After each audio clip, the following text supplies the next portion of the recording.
नमस्कार दोस्तों, एक और खबर से आप लोगों को रूबरू करा रहा हूं। यहां पर अभ्यर्थी लगातार इस बात से चिंता में है कि कैसे हमें आवेदन करने का मौका मिलेगा। जैसे कि टीआरई और एमपी में भी भर्तियां आ गई हैं और वहां के अभ्यर्थियों ने एक अनोखा उपाय सोचा है और वे सुप्रीम कोर्ट जा रहे हैं ट्रांसफ़र पिटीशन से।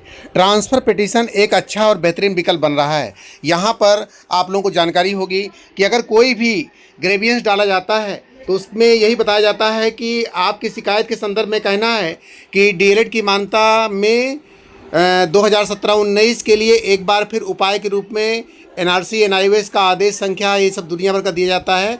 सरकारी गैर सहायता प्राप्त निजी स्कूलों में कार्यरत प्रारंभिक स्तर के अप्रशिक्षित शिक्षकों की सेवा, यह कार्यक्रम एनआईओएस द्वारा 31/3/2019 को पूरा कराया गया। रिकॉर्ड के अनुसार इसे भारत सरकार के राजपत्र में प्रकाशित नहीं किया गया था, हालांकि इससे सभी हितधारकों को भेज दिया गया था। इससे संबंधित सूचना कार्यान्वयन के लिए एनसीटी की वेबसाइट पर अपलोड कर दिया गया था। यही एक आदेश है जो लिख करके बार बार आता है, बार बार यही ग्रेवियंस का आंसर आता है। यहाँ पर अभ्यर्थी लगातार ऊब चुके हैं। अभ्यर्थियों का यह मानना है कि अगर सुप्रीम कोर्ट की रिव्यू याचिका या ट्रांसफ़र पिटीशन इस तरीके से अगर सुप्रीम कोर्ट में गए और माननीय जज साहब ने अगर एमएचआरडी और एनसीटी के एडवोकेट को सामने खड़ा करके पूछा तो ये समस्या सदा के लिए दूर हो जाएगी। यहाँ पर इस बात पर गहन मंथन चल रहा है।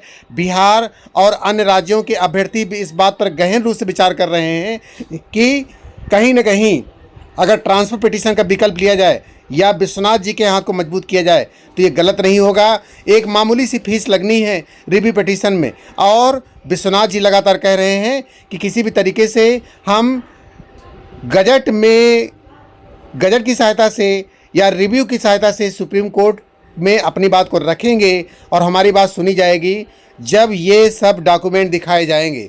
यहाँ पर अभ्यर्थी लगातार इस बात को चिंता कर रहे हैं, इस बात को लगातार जो है सोच रहे हैं कि ट्रांसफ़र पिटीशन जो कि अन्य राज्यों के द्वारा सुप्रीम कोर्ट में जाया जा सकता है, इस पिटीशन के माध्यम से अन्य राज्यों के अभ्यर्थी भी सुप्रीम कोर्ट में जाने का मन बना रहे हैं। इस पर शीघ्र ही पहल की जाएगी।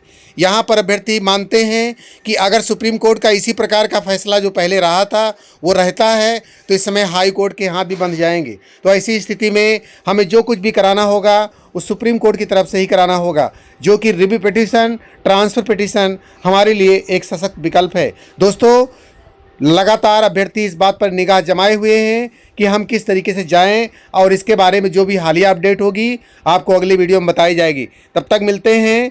आप लोग सभी लोगों के लिए शुभ होली और ईश्वर आपके कार्यों में सफलता दे। तब तक के लिए मिलते हैं अगली वीडियो में। जय हिंद।